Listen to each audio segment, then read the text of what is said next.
There's crime in cities that are not Democratic-led. There's crime in red states all across the country. And maybe we don't hear about it all the time because the Democrat politicians have normalized it, and that is a humongous They have issue. not normalized it, and no one is accepting crime as a fact. Oh gosh, you know, if any of that were true, then that would actually be scary. I have a few clips lined up for us to look at from a Fox News panel discussing crime and Trump's efforts to stop it, more like role play as a dictator, but we'll get into all that and more. So strap in, leave us a like on the video if you can. It helps us out a ton and gives us a boost in the algorithm. And let's get right to the breakdown. This whole anti-police movement is certainly not going to help crime rates. Well, gosh, you know, if any of that were true, then that would actually be scary. But the reality is that's not true. I was in Chicago, D.C. earlier this year. I'm in Atlanta right now, and I've not yet stepped in one single pool of blood. So I'm not sure what America and what major city Luke is referencing. And I'm not sure, even when I'm in New York City, what he's referencing. Are you kidding? And so with that being said. Wait a minute. Okay, so you haven't stepped, whoa. So you haven't stepped in a pool of blood. Okay, I'll be honest with you. Neither have I, thank God. I love that she butts in like he's wrong and she just has to stop him, only to like kind of confirm that he's right in saying the other guy lied. I mean, all of this falls apart the second you remember a massive crime spike happened under Trump, the largest one-year homicide spike in American history, to be exact. Meanwhile, under Biden, crime consistently dropped year over year. So even this idea that they're trying to portray of like blue bad on crime, red good, and that's the solution is insane on its face, where again, as we've talked about multiple times, trying to make this partisan or whatever really just ignores the true drivers of crime. And to the extent it is, it's Republicans because their policies exacerbate income inequality, which is the real driver of crime. But what the Democrat is saying here is also the objectively right point, right? Crime has been dropping in all of these cities. So to paint a picture like, well, we have to be worried about the crime and that's why these drastic measures are taken is absurd, because then you would send it obviously to cities with higher crime rates or rising crime rates and not these like blue ones that are tourist staples that are the obvious usual punching bags. You clearly just want these blue cities to take a financial hit. Why are you saying that you haven't? I think that's irresponsible. Let me answer that. Go ahead. Like I said, Luke, the picture that Luke is painting is one that is not representative of what's happening in America. Is there crime? Absolutely. Should crime be dealt with? Absolutely. Are Democrats anti-police and defunders? No.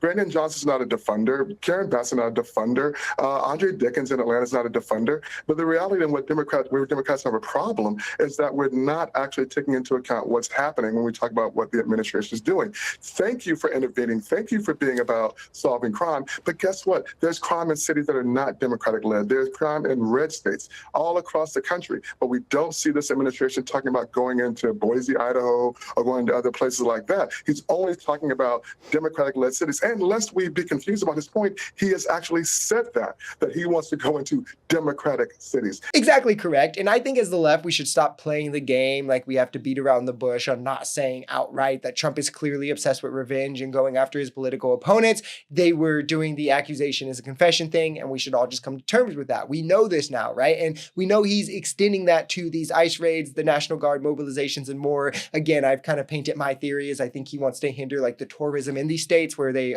cities, states too, where they get like billions of dollars from it, and this will hurt it, right? Which is why blue cities with dropping crime rates have been targeted, but red states with higher crime rates and rising crime rates have been ignored, all while Democrat after Democrat is getting investigated. Letitia James, Adam Schiff, James Comey, all of these, right?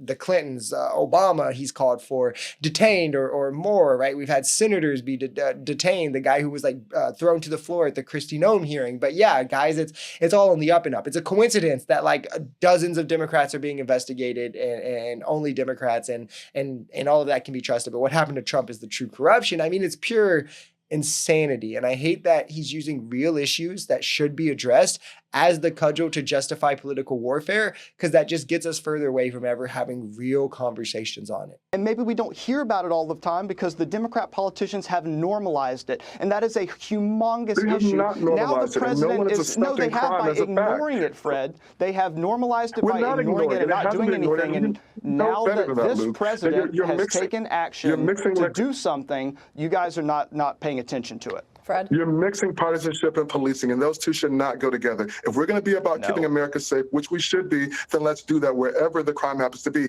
Do not, as the president has said, focus on, make the focus about democratic cities. Say, listen, I'm going to go where the data indicates it, and that's what we're going to do, what we need to do. Because guess what? A life lost in Chicago is just as valuable as a life lost somewhere in a red city or in a red section. I completely agree with this, and while Republicans will forever pretend it's a Democrat problem, which of course offers no solutions except the one convenient to their political future, only vote for Republicans, Democrats have actually tried to address it. So this is a weird place to come from through direct policy like Biden's bipartisan gun legislation with community interventions, mental health funding, and more. How does that not directly address the problems? And through indirect policy, trying to address healthcare access, expanding it to millions more, and then income inequality and more, tackling wages and other things. So what do Republicans do? They literally just fearmonger and blame Democrats. I would love, I don't get how anyone could take them serious, because I would love any MAGA who could tell me the long-term conservative plan of crime is, right? Police respond to crime. They don't prevent it. They don't solve it, right? Stop it from happening in the future. You lower police levels without addressing the causes of crime, and the crime rate just goes back up. So is the conservative long-term solution to infinitely pour more resources into policing rather than to address the problems? How is that fiscally responsible? How do we do that without inevitably having to raise taxes somewhere down the line to do so as crime grows and grows and grows, as the population grows and grows and grows? It just all makes no sense and doesn't really solve anything.